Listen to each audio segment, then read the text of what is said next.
वीरवार को देश के प्रधानमंत्री नरेंद्र मोदी उत्तराखंड के दौरे पर है। उत्तराखंड के हल्द्वानी में प्रधानमंत्री नरेंद्र मोदी ने एक जनसभा को भी संबोधित किया। इस दौरान प्रधानमंत्री नरेंद्र मोदी ने 17,500 करोड़ के 23 प्रोजेक्ट्स का शिलान्यास किया। इसमें उत्तराखंड के लिए एक नया एम्स भी शामिल है। इस दौरान प्रधानमंत्री नरेंद्र मोदी ने विपक्ष पर भी हमला साधा। प्रधानमंत्री ने कहा कि विपक्ष ने पहाड़ के लोगों की अनदेखी की है। आगे हमला साधते हुए प्रधानमंत्री ने कहा कि विपक्ष के लोग पहले अफवाह बनाते हैं, फिर उसे फैलाते हैं और फिर उसके बारे में चिल्लाते रहते हैं। प्रधानमंत्री नरेंद्र मोदी ने गुरुवार को हल्द्वानी के एमबी इंटर कॉलेज में उत्तराखंड को 17,500 करोड़ के विकास योजनाओं की सौगात दी। इस दौरान जनसभा को संबोधित करते हुए प्रधानमंत्री ने बिना नाम लिए विपक्ष के किसी नेता का जमकर निशाना साधा। साथ ही डबल इंजन की सरकार में प्रगति के रास्ते पर चल रहे उत्तराखंड के विकास का खाका भी रखा। प्रधानमंत्री ने युवा, जवान, किसान के लिए हो रहे काम को अपने भाषण के केंद्र में रखा। Tanakpur Bageshwar rail line, Rishikesh Karnaprayag rail line, all weather road को लेकर हो रहे काम को ऐतिहासिक बताया।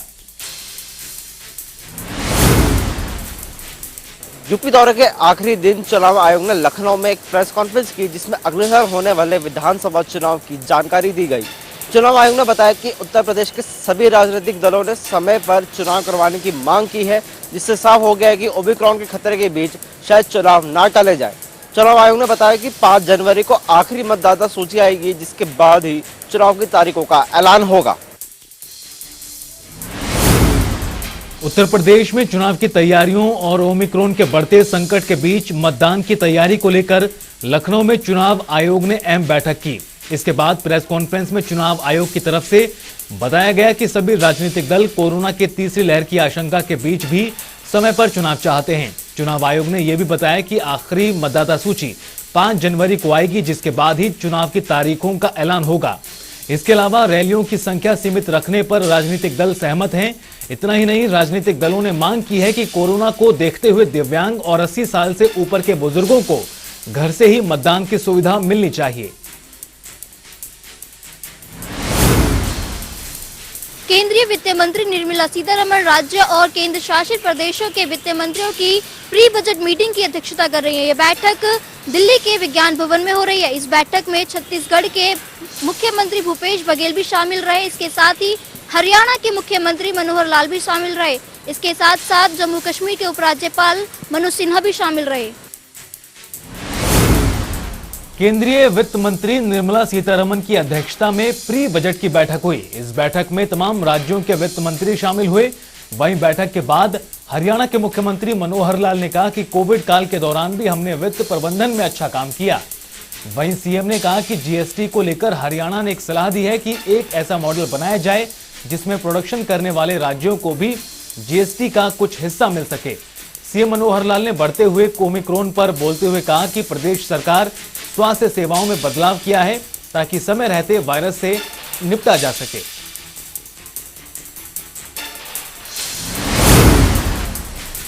उत्तर प्रदेश के मुख्यमंत्री योगी आदित्यनाथ गोरखपुर दौरे पर हैं, जहां सीएम योगी ने विश्व स्तर पर वाटर कॉम्प्लेक्स का उद्घाटन किया। साथ ही 1,305 करोड़ की 114 विकास परियोजनाओं का शिलान्यास किया। वहीं सीएम योगी ने विकास कार्यों की सौगात के बाद युवाओं को फोन और टैबलेट्स बांटे। उत्तर प्रदेश के मुख्यमंत्री योगी आदित्यनाथ गोरखपुर दौरे पर हैं। सीएम योगी ने यहां पर विश्व स्तरीय वाटर स्पोर्ट्स कॉम्प्लेक्स का उद्घाटन किया। साथ ही 1,305 करोड़ रुपए की लागत वाली 114 विकास परियोजनाओं का लोकार्पण और शिलान्यास भी किया गया।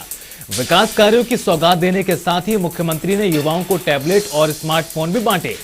वहीं योगी आदित्यनाथ ने कहा कि राज्य सरकार ने तय किया है कि स्नातक, पोस्ट ग्रेजुएट, तकनीकी, मेडिकल की शिक्षा से जुड़े छात्र छात्राओं को निःशुल्क टैबलेट और स्मार्टफोन दिए जाएंगे। हरियाणा के गृह स्वास्थ्य मंत्री अनिल विज ने बढ़ते ओमिक्रॉन के प्रभाव के चलते हरियाणा के मुख्य सचिव संजीव कौशल को एक पत्र लिखा है। विज ने इस पत्र में ये कहा है कि प्रदेश में विरोध प्रदर्शन, जुलूस और रोड शो जैसे कार्यक्रमों पर रोक लगनी चाहिए। अनिल विज ने कहा है कि प्रदेश में वैक्सीनेशन का काम तेजी से चल रहा है और इस वक्त 96% लोगों को वैक्सीनेट किया जा चुका है। इसके अलावा अनिल विज ने ये भी आदेश दिए हैं कि प्रदेश में जो सार्वजनिक स्थल हैं, चाहे उसमें बस स्टैंड है, सिनेमा घर है, मॉल है, इन जगहों पर जाने वाले लोगों ने वैक्सीनेशन लगवाई है या नहीं, ये सुनिश्चित करना उस संस्थान के प्रबंधकों का या मालिक की जिम्मेदारी है। विज ने कहा कि साथ ही सभी जिलों के डीसी को यह आदेश दिए गए हैं कि एक टीम बनाकर ऐसी जगहों पर रैंडम के साथ चेक किया जाए कि लोग वैक्सीनेशन को लेकर कोई लापरवाही तो नहीं बरत रहे। काबिले गौर है कि अब तक प्रदेश में पहली डोज की बात करें तो 1,98,00,000 से ज्यादा लोगों को मिल चुकी है, जबकि दूसरी डोज अभी तक 1,39,00,000 लोगों को लगी है। इसके अलावा प्रदेश में अब 3 जनवरी से 15 साल से 18 साल के बच्चों को भी वैक्सीनेशन लगानी शुरू की जा रही है। कुरुक्षेत्र में लंबे समय के बाद जिला कष्ट निवारण समिति की बैठक हुई, जिसमें राज्य मंत्री कमलेश डांडा ने शिरकत की। इस मौके पर करीब 16 शिकायतें आई, 13 का मौके पर निपटारा किया गया, जबकि 3 शिकायतों को अगली बैठक के लिए रखा गया है। आज राज्य मंत्री कमलेश डांडा एक्शन के मूड में दिखाई दी। उन्होंने अधिकारियों को कई तरह की नसीहतें दी और खास तौर से यह कहा कि जो लोग काम के लिए फोन करते हैं उनका फोन उठाना अपनी आदत में शुमार कर लें। राज्य मंत्री कमलेश डांडा ने बताया कि आंगनबाड़ी वर्करों की अधिकतर मांगे मान ली गई हैं और लंबे समय के बाद धर्मनगरी कुरुक्षेत्र जिले में जिला कष्ट निवारण समिति की बैठक से कहीं न कहीं लोग भी खुश दिखाई दिए, क्योंकि उनकी जो शिकायतें पेंडिंग पड़ी थी उनका आज निपटारा हुआ।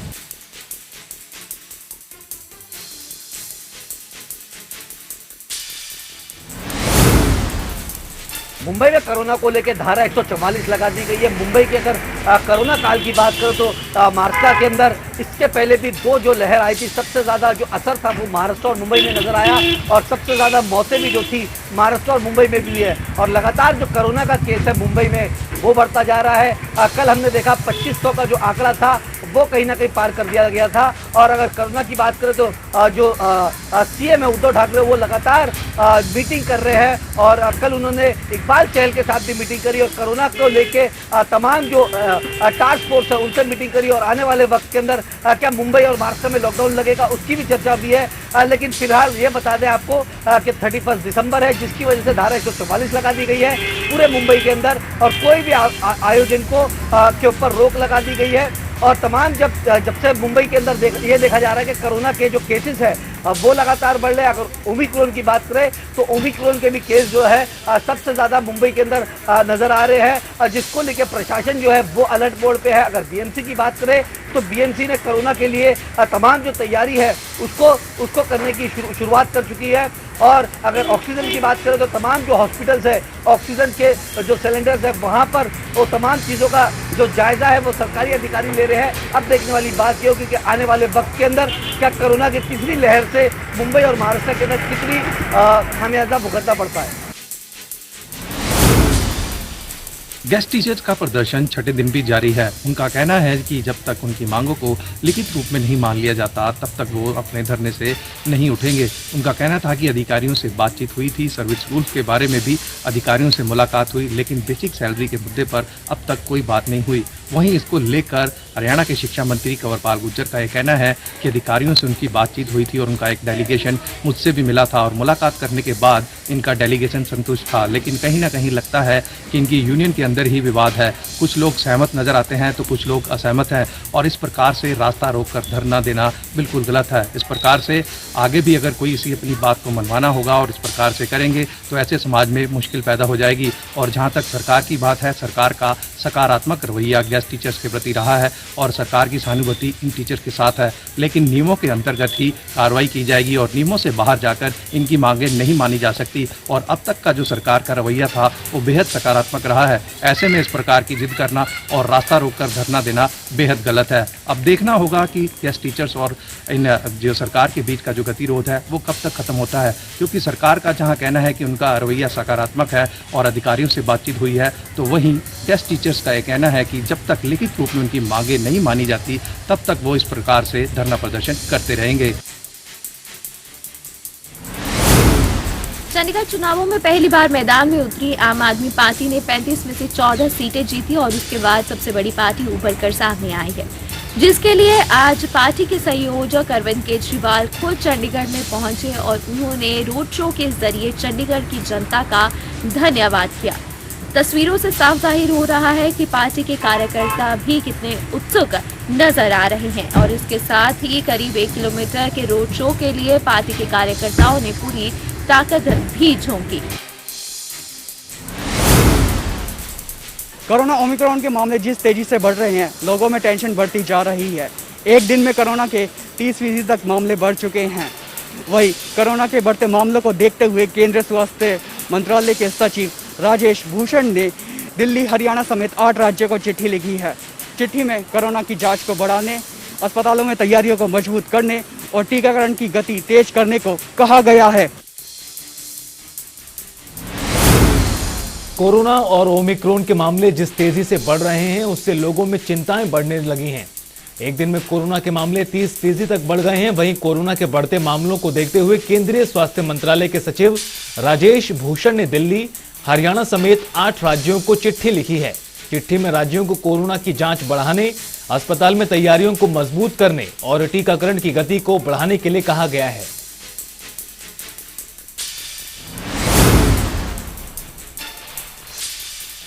देश एक तरफ कोरोना महामारी से निपट रहा है तो वहीं दूसरी तरफ कोरोना वायरस के नए वेरिएंट ओमिक्रॉन ने लोगों के मन में दहशत पैदा कर दी है।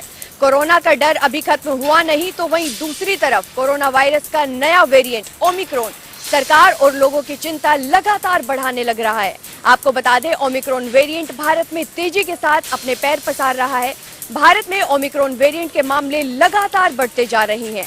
अगर हम आंकड़ों की बात करें तो ये आंकड़े अब 960 के पार पहुंच चुके हैं। तो वहीं अगर हम दिल्ली की बात करें तो दिल्ली में ओमिक्रॉन वेरिएंट के मामले 260 के पार पहुंच चुके हैं। हालांकि सरकार की लोगों से लगातार बस एक ही अपील है, सावधान रहे, मास्क पहने और भीड़ भाड़ वाली इलाकों से बचे रहे। लेकिन बड़ा सवाल ये है कि क्या तेजी के साथ बढ़ते ये मामले तीसरी लहर की आहट दे रहे हैं? देश में ओमिक्रॉन वायरस तेजी के साथ फैल रहा है। अब तक देश में ओमिक्रॉन वेरिएंट के केस 960 के पार पहुंच चुके हैं। साथ ही तमाम राज्य सरकार ओमिक्रॉन को लेकर अलर्ट हैं। दिल्ली सरकार की तरफ से ऑड इवन सिस्टम के तहत दुकानों को खोलने का फैसला किया गया है। साथ ही तमाम राज्य सरकारों की तरफ से नियमों को और सख्त किया जा रहा है और नाइट कर्फ्यू भी लगाया जा रहा है। हालांकि सरकार की तरफ से साफ किया गया है कि डरने की आवश्यकता नहीं है। केंद्र और राज्य सरकारों के पास कोरोना और ओमिक्रॉन वेरिएंट से निपटने के लिए पर्याप्त मात्रा में दवा मौजूद है और अस्पतालों में व्यवस्थाओं को पहले से बेहतर किया गया है। लेकिन तमाम डॉक्टर और वैज्ञानिक ओमिक्रॉन वेरिएंट को काफी खतरनाक बता रहे हैं और कहा जा रहा है कि अगर जल्द ही ओमिक्रॉन वेरिएंट को लेकर सावधानी नहीं बरती गई तो आने वाले दिनों में नया वेरिएंट काफी खतरनाक साबित होगा। जिस तरह से कोरोना के नए वेरिएंट ओमिक्रॉन के मामले बढ़ते जा रहे हैं, उससे सरकार की चिंताएं बढ़ती जा रही हैं। अलग अलग राज्यों में ओमिक्रॉन के मामले रिपोर्ट किए जा रहे हैं। सबसे ज्यादा दहशत कोरोना के नए वेरिएंट ओमिक्रॉन की राजधानी दिल्ली में देखी जा रही है। दिल्ली में 263 मामले अभी तक सामने आ चुके हैं। तो वहीं दिल्ली के बाद महाराष्ट्र में भी मामले लगातार बढ़ रहे हैं और महाराष्ट्र में करीब 250 मामले अभी तक रिपोर्ट किए जा चुके हैं। इसी तरह जम्मू कश्मीर, हरियाणा, पंजाब, राजस्थान, गुजरात, कर्नाटक, पुडुचेरी, तमिलनाडु, चंडीगढ़ में भी मामले बढ़ रहे हैं।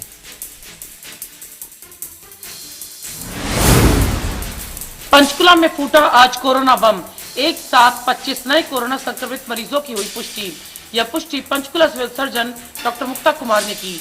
पंचकुला की कोविड लैब में आज 25 लोगों की रिपोर्ट कोरोना पॉजिटिव आई है, जिनमें से 20 मरीज पंचकुला जिले के नागरिक हैं। साथ ही आपको बता दें कि पंचकुला में मौजूदा समय में 65 कोरोना ग्रस्त सक्रिय मरीज है, जिनका इलाज स्वास्थ्य विभाग द्वारा किया जा रहा है, जिनमें से 47 होम आइसोलेशन में जबकि 18 अस्पताल में भर्ती है। इसके साथ ही 381 लोग ऐसे हैं जो पंचकुला में अब तक कोरोना के चलते अपनी जान गंवा चुके हैं। वहीं पंचकुला जिले में अब तक 5,11,891 लोगों का कोरोना टेस्ट किया जा चुका है। इसके साथ ही आपको बता दें कि ओमिक्रॉन के बढ़ते खतरे के बीच विदेश यात्रा से लौटने वाले लोगों पर भी स्वास्थ्य विभाग अपनी नजर बनाए हुए है। पंचकुला में अब तक 2037 लोग विदेश से लौटे हैं, जिनमें 2019 को ट्रेस किया जा चुका है, जबकि 18 ऐसे लोग हैं जिन्हें ट्रेस करने के लिए स्वास्थ्य विभाग की टीम जुटी हुई है। करनाल में ओमिक्रॉन का एक और मामला आया सामने। इससे पहले एक व्यक्ति जो पुर्तगाल से वापस अपने गांव बुरानी आया था, वो पॉजिटिव मिला था। उसके साथ जो परिवार के लोग थे उनकी भी सैंपलिंग की गई थी और कल्पना चावला मेडिकल कॉलेज में उनको भर्ती करवाया गया था। लेकिन जब उनकी रिपोर्ट दिल्ली भेजी गई तो जो 6 साल का बच्चा है वो ओमिक्रॉन पॉजिटिव मिला है। और जो शख्स पिछले दिनों पुर्तगाल से वापस आया था उसकी रिपोर्ट अब नेगेटिव आ चुकी है, वो खतरे से बाहर है, कोई ऐसी स्थिति नहीं है। इसकी पुष्टि करनाल के जो सीएमओ हैं योगेश शर्मा उन्होंने किया। उनका कहना था कि 23 दिसंबर को इस बच्चे की रिपोर्ट दिल्ली भेजी गई थी, सैंपल दिल्ली भेजे गए थे, वो रिपोर्ट अब आज पहुंची है और ओमिक्रॉन पॉजिटिव वो 6 साल का बच्चा मिला है। और इसके साथ अगर बात की जाए तो जो परिवार के दूसरे लोग हैं वो बिल्कुल सही हैं। और देखने वाली बात है कि अब कहीं ना कहीं दूसरे लोगों को भी राहत जरूर बरतनी होगी। देश में ओमिक्रॉन के बढ़ते मामलों को लेकर सरकार ने कड़े कदम उठाए हैं।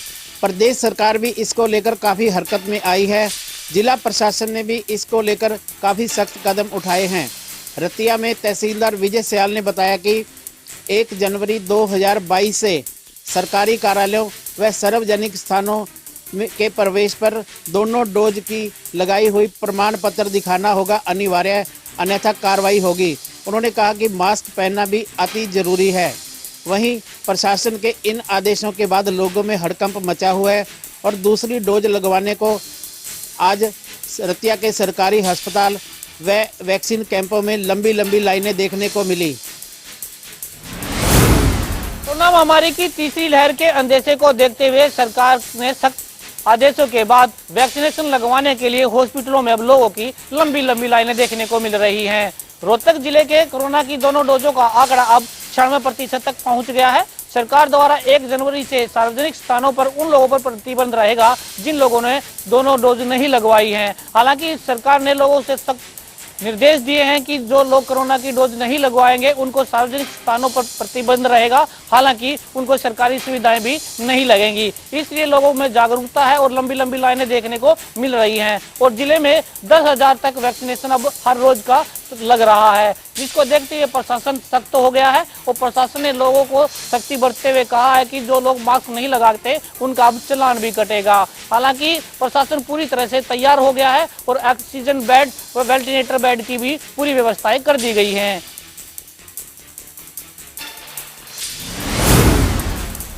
बिलासपुर में देखा जा रहा है कि 2 महीनों से बारिश न होने के चलते कहीं ना कहीं किसानों की चिंताएं बढ़ती नजर आ रही है। 2 महीने लगातार हो चुके हैं, बारिश की एक भी बूंद यहाँ पर नहीं पड़ी है, जिससे किसानों की द्वारा बीजे गया गेहूं सूखने की कगार पर अब आ गया है। वहीं पर गेहूं पीला होना भी शुरू हो गया है, जिसे पीला रतुआ कहा जाता है। तो वहीं पर किसानों की चिंताएं भी दिन प्रतिदिन बढ़ती नजर आ रही है। वहीं पर किसानों की माने तो किसानों का कहना है कि उन्हें अब गेहूं खरीदने के लिए काफी पैसे खर्च करने पड़ेंगे अगर हालात इसी तरह से चलते रहे। किसानों की माने तो किसानों का ये भी कहना है कि अगर समय रहते बारिश हो जाए तो उनकी फसल अच्छी हो सकती है। हम इसमें आपको ग्राउंड रिपोर्ट दिखा रहे हैं किसानों के खेतों की कि बिना बारिश के किसानों के खेतों की क्या हालत हो चुकी है।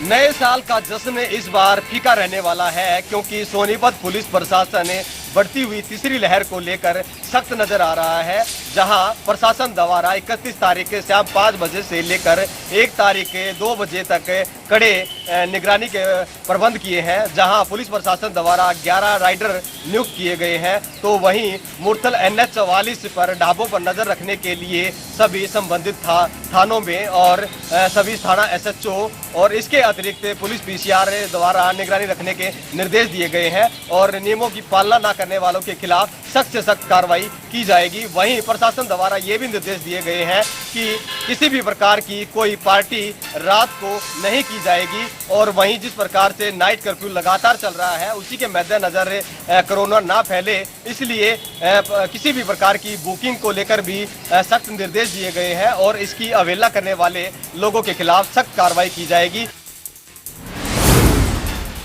पंजाब बॉर्डर स्थित गांव ट्यूकर से बोरे में मिली महिला के मामले को आखिर बेहवा पुलिस ने सुलझा लिया है। डीएसपी गुरमेल सिंह ने बताया कि पिछले 26 दिसंबर को बोरे से एक अज्ञात महिला का शव मिला था, जिसका हमने पोस्टमार्टम करवाकर जांच के उपरांत कॉल डिटेल से हत्या आरोपी पटियाला वासी राजेश कुमार को गिरफ्तार कर लिया है। फिलहाल आरोपी को रिमांड पर लिया जा रहा है और उसकी गहनता से छानबीन की जा रही है। भिवानी में प्राइवेट स्कूल वेलफेयर एसोसिएशन की प्रेस वार्ता आयोजित की गई। प्रेस वार्ता में प्रदेशाध्यक्ष राम अवतार शर्मा ने कहा कि 134 के तहत सरकार ने जो दाखिले किए हैं उनको अभी तक एक भी दाखिला बच्चों को नहीं देंगे। उनका कहना था कि सरकार पहले बकाया फीस जो उनकी रहती है काफ़ी वर्षों की, वो जब तक नहीं देगी तब तक ये दाखिले नहीं दी जाएंगे। साथ ही उन्होंने कहा कि जो बच्चे दाखिले में पास हुए हैं, यानी कि जो पेपर लिए गए थे सरकार के द्वारा उसमें पास हुए हैं, उनकी सारे की जाँच होनी चाहिए। उनका कहना है कि अभी जो अभिभावक है 134 में यानी कि गरीबी रेखा से नीचे नहीं आते। उनका कहना ये भी था कि ऐसे अभिभावक हैं जो कि मोटी मोटी सोने की चैन पहन करके बच्चों को गाड़ियों में छोड़ने के लिए स्कूलों में आते हैं। उनका कहना है जब तक जांच नहीं होगी तब तक ये दाखिले नहीं करवाए जाएंगे। चलिए इसी के साथ रुकेंगे यहाँ पर एक छोटे से ब्रेक के लिए। जनता टीवी पर खबरों का सिलसिला लगातार जारी है।